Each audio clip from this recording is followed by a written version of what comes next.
Сегодня все уволены. Не нужны компании высококвалифицированные специалисты.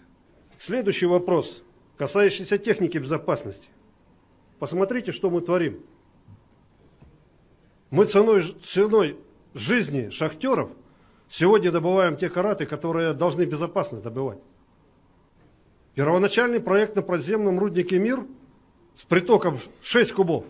Сегодня 180 кубов у нас воды идет. И какой год уже течет, непонятно куда. И мы согласовываем проект, и сегодня уже шахтеры боятся идти в шахту. Но что мы делаем, если у нас по 2 месяца инженеров по технике безопасности в шахте нет? Мы даже наряды не выписываем сегодня.